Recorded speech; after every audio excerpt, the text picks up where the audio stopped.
Okay, this is a 35 plus 3-4 race, Winchester Circuit race. It's an hour long, and in that 1 hour, there's 3,200 feet of climbing, or about 1,000 meters. This is the hilliest race I've done as a Cat 3. Pete, it's a lot harder. Yeah, that looks. We talked about it in the office before you went, and it's all up or all down, and it's steep hills, right? Mm-hmm. And right at the beginning, we climbed some of these hills the first lap harder than we did for all the laps. Is that pretty common? Yeah, this is a perfect example of the racing where you'll start out pretty much as hard as you can go, and then the middle of the race will be nice and calm and pretty easy, and then everybody goes as hard as they can at the end, which definitely isn't as hard as it was on the first lap, right? Yeah. Right here, I kind of sneak around to try to get better descending lines, because what happens is I'm so heavy at probably 187, 186 of this race, I descend right into the back of the group and I have to get my brakes a bunch. Yeah, and one of the only benefits on this course of being that heavy is that you actually get to go down the hills faster than everyone else, right? So we don't want to rob any of that power by having to hit the brakes. But I did. Oh well. It's hard to do both side climb and pass people when it's a centerline rule. Yeah, and actually, watching this, everybody adhered to the centerline rule pretty well, which was nice. The roads look pretty nice, so it seemed a little safer, but you do go 50 miles an hour, I did see. I know, right? 52. Yeah. This is scary. So, yeah, it's one of those, you have to take the good with the bad. The side climbing, you do have to descend faster, but the group has to let you pass them, so when they're all fanned out, sometimes you just can't get by. But you do at least get to climb a little bit easier if you know that you're going to be able to make contact. And at the beginning of the race, it doesn't matter that much, but I think in the end race it does. Yeah, it's the course of climbing each climb like that, right? Yeah. So this is we're coming up here, and this is a little bit of a kick, but it's short. But everyone just jams up this little hill. We had just been climbing a little bit, but see, I'm going 500 watts up here, and people are 600 watts, and people are right by me. This is again though, I'm trying to side climb here. Like, why jam it at 700 and 5 minutes in the race? And it's fairly flat after this. So as long as you're tacked onto the tail end of this group, like Nate does right here, now this rolling kind of semi-down, semi-up, you're in the draft, you can get back on, and you got to do 200 watts less than everybody else in front of you. Yeah, and here I'm trying to I'm thinking, I'm pretty positive I'm going to make it back into the group here. And if I was a smaller rider, this might be the end of my race. Mm-hmm. Yeah, and that's definitely one of the things. If you have to know where your weak points are on the race, and if you are a climber, you better be at the front for the downhills, and if you're a heavy rider, you can be at the back for the downhills, you know. But yeah, you just ran right into the back of them, like you do over and over this race. You did a really good job of staying on the tail end of the main group. And we're going to cut this race up a few different ways, or not a few different ways. There's a full race is going to be in the description, so if you want to see the full race, you can go down below and click that. I don't know, should we jump ahead now? Yeah, let's go to about 40 minutes into the race. One of the things that becomes more apparent is the group gets a little smaller. I couldn't count exactly how many guys started out, but now the field is small enough that you're able to make mistakes and not catch on quite as easily. There's just less elastic in the field, so you had to start climbing a little harder, and you had to make up more time on the descents on starting about this far into the race, right? Yeah, and some people tried breakaways, but I don't think they're coming back. And the group, we talked about this before, the group descends so much faster than individual riders that it's hard to stay away unless you're extremely strong, like compared to everyone else. Yeah, extremely strong. Races like this by yourself, if you're that much faster than everyone else, it works great. If you're just barely faster than most of the other guys in the race, it's going to be really hard on you, and the field's always faster. The field climbs faster and descends faster. I take this. This is probably where I take this turn poorly, right? I have to chase back on. I've done this a couple times. Yep. If you look at my watts here, see, and they're jamming it too. I really have to kick it to not get dropped, because here it's on this part I do actually need to be in a draft, and on previous times on that corner, if you lose a little bit of time, I did it right a couple times, but you got to be right on somebody's wheel in order to spend less energy at this section. And there's these little power rollers that keep happening where if one of the things you can do is if you're near the front, it's much more efficient to pedal really hard for a short period of time. So just jam up and over the 10 or 20 second rollers at you know, pretty much as hard as you can go, and you don't drop any speed, that's really hard on everybody behind you not paying attention, and it's actually easier on you than climbing for 30 seconds at 500 watts or whatever. You can see behind us there was a group coming out of 2 people, and they got kind of gapped there, and they just had to cook themselves. But then there's just so much. This is not a race that you can sit in. It's a watt per kilo battle, and a little bit of tactics. So if you can take the turns fast and stay on the group on those fast sections, it helps. Yeah, one of the real noticeable things with this is there's almost no actual drafting, right? It's pretty much always you're descending fast enough where the draft doesn't really matter, or you're climbing slow enough that there's a lot of climbs at 12 miles an hour or 20K or slower where you'll actually not feel the draft from anybody. So yeah.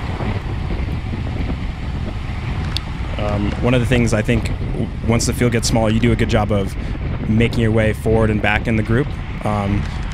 Racing this as your own race rather than doing what everybody else is going to do makes it so you have so much more energy at the end. I'm sure everybody was tired, and you were tired at the end, obviously. I was so tired. But it's making it's making 100 right decisions in a row of floating forward in the group and going back in the group that save your legs enough for the final kick. This is a 4-lap course, and at lap 3, I thought about quitting. Like, I was like, this is stupid. I'm too big. I should not be doing this. Well, the good news is if you're in reasonable shape and you feel like quitting, pretty much everybody else does too. Yeah, I know. That's what I told myself. Is everyone's hurting, Nate. It was like the devil and angel. Everyone's hurting. It's okay. Yeah, I was ready. Yeah, but it's a good thing you didn't. No real foreshadowing. But one of the things, so we're about to come up on kind of the rolling portion of the race into the descent. So watch how Nate sat. He's already at the back of the group. So for the steep one, he's kind of already taken himself out of sag climbing this. But he does know that the rolling descents that are following, he's heavy enough, he can actually shut down a little bit of a gap. So he's still sag climbing like he should. He doesn't have to pass anybody. And one of the things with this course it was 4 laps, so the second and third, you definitely understand how much time you can bring back and where to kind of give up some time and where to take some time. And where you can't. Yeah. So you obviously felt comfortable enough gapping over this little roller. Yeah. Every time I rolled in, actually so much where I have to like touch the brakes, which is annoying. Because then it's just wasted energy. Wasted energy. So I think you swing around and you pass everybody, which is perfect. And he starts pedaling before everybody else. So going into the climb, he's not going that hard. On previous laps, he was having to go a little harder over this roller. This time, since he's at the front, and look, everybody sits behind because... Yeah, that was a good one because I had the room to get by. But other times I got boxed out and I couldn't do that. When I wanted to hit these descents in the front, it was the best for me to go over all these descents, but it just didn't happen every time. Or if I could guarantee it, but then I'd have to spend so much energy. And it's kind of taking advantage of the opportunities when they come. It's not worth it to fight when you have to shoulder your way through the field after you braked. But see, you're on the front, you get to take it exactly how you want. A little bit of power over the climbs, and no one is going to come around you. At least at this race. And it's the end of the race where people are starting to get tired. So yeah, I think that's a good example where you did a great job sag climbing into the front of the race. Okay, you want to do the last 5 minutes? Yeah, let's jump in and start seeing where you deteriorate a little bit. So we just did a big long descent where Nate should have made his way back to the front, and as you can see, there's a couple of riders dangling behind him, and he's just barely catching on to the group when the climb starts, which is not not good. Well, you want to already be at the front of this small group. You know, it's only 15 feet, but at least position-wise on this course, it's more important on the last lap to have good position than to be a little more rested. That was a big mistake I did, is I didn't try to keep good position on the last lap. Yeah. And right there, I actually hit my brakes going into it. I was hoping I was going to be able to go around that guy, and if I did go around that guy, it could have been a different race, but it's definitely a lot faster on the last, or a lot more effort on the last lap. And so the one of the good ways to think about it is if you gave someone a 20-foot head start and you guys both went up a climb as fast as you could, it's going to be so much harder to beat that person. So Nate's effectively giving everybody ahead of him a head start up the final climb. And so here's another descent where yeah, you're a little bit boxed in, but maybe it's worth passing a guy or two. Yeah, I could have pedaled on the left side, right? Yeah, it's right there, and then you can just slot back in, but we hit the hill. You wait a little long to pedal. I was trying to be conservative. I know, yeah. I had to switch my brain to be race rather than conservative. Exactly, and the past few weeks you've been racing so conservatively and smartly, where this is one of the only races where all of a sudden we have to throw that out the window. You have to be in good position and ready to follow wheels, which is not what we've been training you to do. And here's one guy, he came by. That's a smart move, right? Yep. He knows what he's doing. You're not going that hard up the climb, right? So you could actually go a little harder, roll over the top. That was Mark Tucker, I think, yelling. Whatever you got to do to get over the hill, right? Yeah. So again, here's kind of the last little descent, right? Last real descent. Last real descent, and then we're going to go into the finishing straight, or the finishing climb. So right here, did you think you might be able to come around him again? I was hoping, yeah. I was just going to be with the group, kind of close together.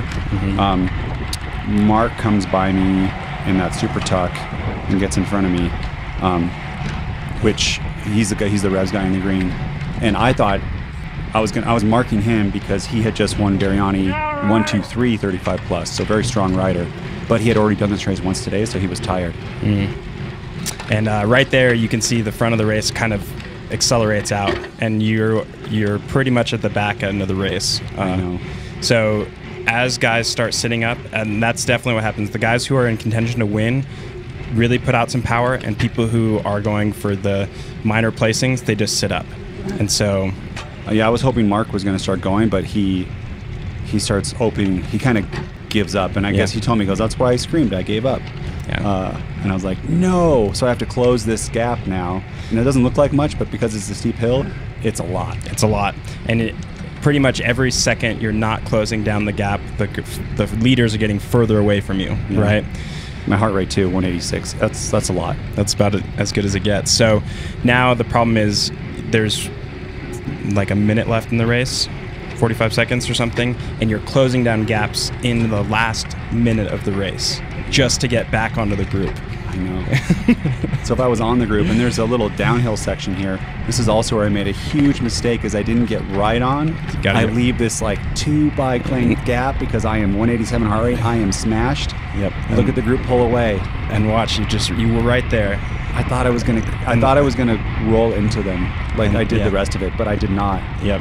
And then coasting, and you want to get on the power nice and early on the finish climb. Keep that speed. You're already going 28 miles an hour, and you sort of roll into the gas about now. Yeah. So there's a huge gap there, right? Yeah, and then 1,000 watts. This is the sprint. So I think if you could have got on the power a little bit sooner, you would have kept higher speed, and you would have passed some of these guys sooner. Hopefully this rider right here, you would have passed maybe 18 inches before this. But it's okay. It's hard to flip the switch right at the end of a race to change. Oh, go Nate! Oh no! Editing this video, I had to watch that like 15 times, so lineup stuff, and it hurts every single time.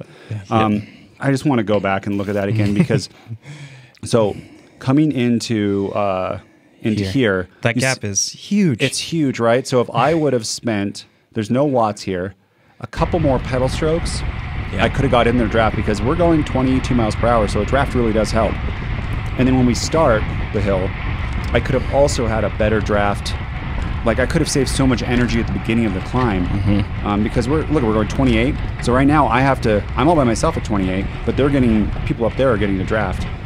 Still going 20. That's still a huge draft. Still going 21. I have to shut down that huge section. Another thing is, you'll see if you look at my watts when I get to the guy who got second place. I got third. I tried to shift because it goes flat, and it never shifted. So my watts dropped down. You can hear it in the video. Like, let's just listen. Try to shift there. It didn't shift, and then I pick it back up, and that's just enough. Just enough. Yeah. Oh, man. It's all right. You learn a lot when you lose, right? Yeah, maybe next time. So we've been doing a lot of these videos. If you guys like the video, please give us a thumbs up. If you don't like it, give us a thumbs down. And if you want to see all of them, please subscribe. This is me just lying on the side. Must actually went hard, right? Yeah, it was really hard. It was really hard. Well, nice job, Nate. Thank you.